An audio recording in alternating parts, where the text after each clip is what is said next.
Hello दोस्तों, नमस्कार।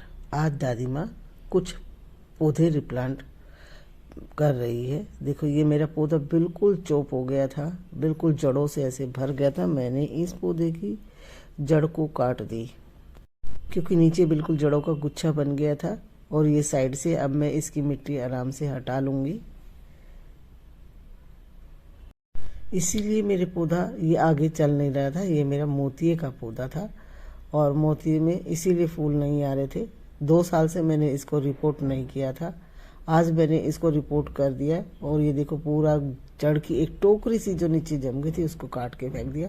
और साइड से अब मैंने धीरे धीरे से इसकी मट्टी थोड़ी थोड़ी सी निकाल दी, जिससे इसके ऊपर की जड़ नुकसान ना हो।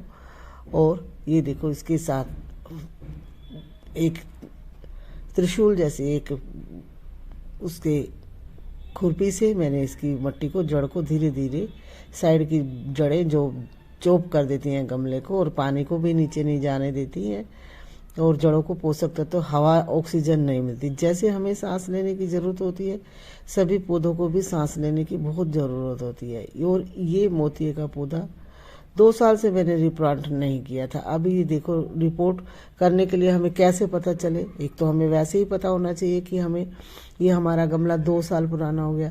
अब मैंने इसमें से कुछ पौधे धीरे धीरे अलग कर लिए, जिससे कि मैं जो ब्रांच बने हुए थे, दूसरे बेबी प्लांट बने हुए थे, उसमें से इसको निकाल के सिंगल सिंगल पौधा करके मैं लगाऊंगी। अब बात आती है मिट्टी की। क्या मिट्टी आप नहीं लाएंगे? नहीं, मिट्टी नहीं लाएंगे हम। इसमें जो गमलों में से बच जाती है मिट्टी, उस मिट्टी को हमने पहले से सुखा रखा था दूसरे गमलों की, और उसमें खाद, नीम खली, रिवर सैंड और थोड़ी सी कोकोपीट और थोड़ा सा हम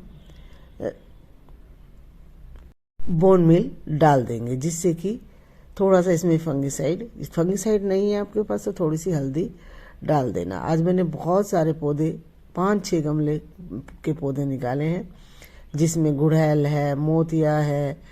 मेरा ये गुड़हल का पेड़ भी देखो बिल्कुल चोप हो गया था। अब मैंने इसकी भी इसी तरीके से जड़ें निकाल दी और ये धीरे धीरे से इसकी मिट्टी निकाल दी, क्योंकि नई मिट्टी, इनके पास नई खाद, इनको सांस लेने की वो जगह मिलेगी तो ही ये पौधे हमारे चलेंगे और भर भर के फ्लावरिंग अब की बार देंगे।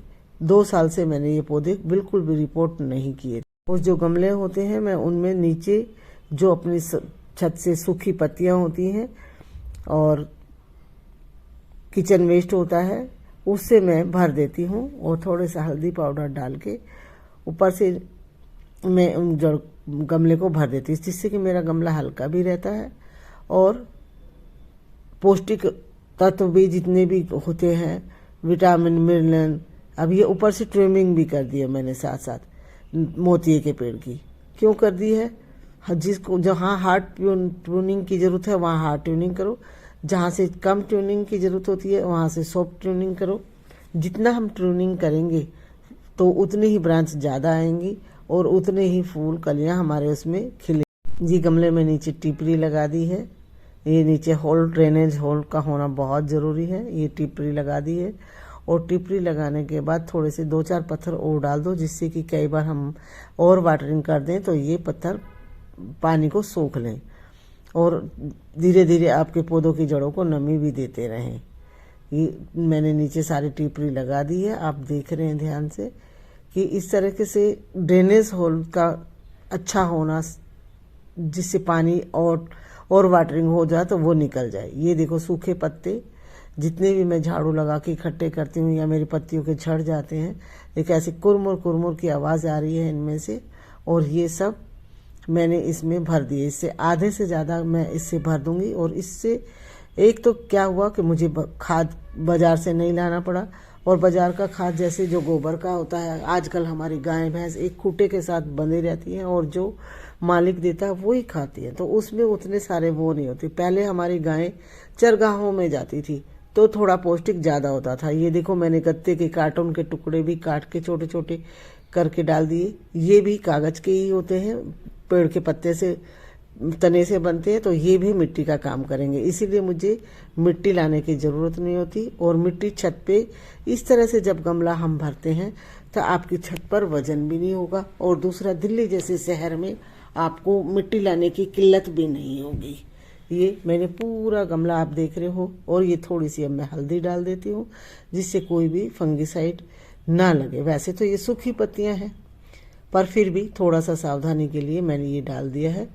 और ऊपर से अभी डाल दिए मिट्टी सारा मिश्रण आपको मैंने बता दिया है कि पहले से कई बार बताया है कि क्या क्या हम इस मिट्टी में डालते हैं। और अभी पौधा रखकर हम 2 मुट्ठी खाद एक्स्ट्रा डालेंगे जिससे कि जड़ हमारी जल्दी से उसको पौष्टिकता मिले और फूल खिल जाएं और अच्छी तरह से हमारा पौधा भर भर के फूल दे। क्योंकि जमीन में तो जड़ें नीचे तक जाती रहती है, हमें पता ही नहीं कहाँ, लेकिन गमले में एक सीमित में जब हम पेड़ को उगा रहे हैं तो उसको भी सांस लेने की जगह होनी चाहिए। ये देखो थोड़ा सा वर्मी कंपोस्ट मैंने डाल दिया और इसके ऊपर मिट्टी डाल दूंगी, क्योंकि पानी जब भी हम देंगे तो ये नीचे जड़ों तक वर्मी कंपोस्ट अपने आप धीरे धीरे हमारे पौधे की जड़ों तक पहुंचता रहेगा और हमारा नीचे का कंपोस्ट भी खाद में बदल जाएगा। अब ये देखो हमारा पौधा आपके सामने, मैं इसका बाद में रिजल्ट भी दिखाऊंगी कि कितना अच्छा है। और मैंने करीब करीब फरवरी माह से मैंने अपने छत की सारे पौधों की गमलों की रिपोर्टिंग करनी शुरू करी थी। लगभग मेरी छत पर 1000 के करीब गमले लगे हुए हैं और धीरे धीरे करके मैंने अपने सभी गमलों की रिपोर्टिंग कर दी। अभी तो पिछली वीडियो में मैंने दिखाया था, मैंने अपने छोटी टोकरियां जो थी उसकी रिपोर्टिंग की थी। आज मैंने अपने बड़े गमलों की रिपोर्टिंग की है और आज मैंने कई पौधों का रिपोर्टिंग की है। और दोस्तों, दादी माँ की गार्डन कैसे लगी, दादी माँ का काम कैसे लगता है, ये आप मुझे कमेंट करके अवश्य बताएं, जिससे कि मेरा हौसला अफजाई बना रहे और मैं आपके लिए अपने गार्डन के माध्यम से आपको नई नई टिप्स बता सकूं। और मैं भी पहले YouTube नहीं जानती थी, मैंने भी YouTube देखकर अच्छे उससे सीखा और सीख के ये देखो बेलपत्र का भी मैंने रिपोर्टिंग किया है।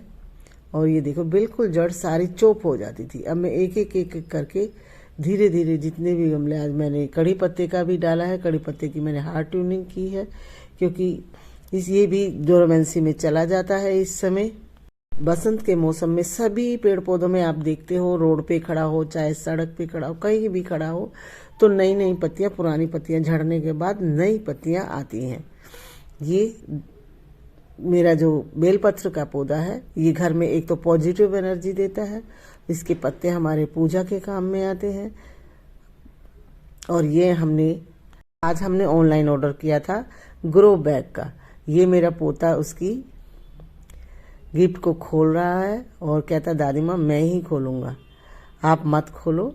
और ये हमने देखो 500 रुपये के 10 ग्रो बैग मंगवाए हैं और ये अच्छे चलते हैं और ये इसमें पौधा भी हमारा अच्छा चलता है, पानी भी नहीं रुकता इसमें और पौधे को फैलने की भी जगह अच्छी मिल जाती है इसमें। ये चाहो तो आप अपने घर कट्टे से, दालचीनी के कट्टे से भी बना सकते हो। मैंने कई कट्टों से भी बनाए हुए हैं, लेकिन ये मैंने आज 500 रुपये के 10 ग्रो बैग मंगवाए थे। इन सभी ग्रो बैगों में आज मैं नीचे जो पत्तियां सुखा रखी है वो भरूंगी और ये मिट्टी मैंने पहले से ही तैयार कर रखी है। आज सारे ग्रो बैग भर के, जब इनमें मौसम आ रहा है अब गर्मी की सब्जियां उगाने के लिए, खीरा, तोरी, ककड़ी, टिंडे, भिंडी, ये सब उगाने का समय आ गया। अब हम ये उगाएंगे इसमें। धन्यवाद दोस्तों।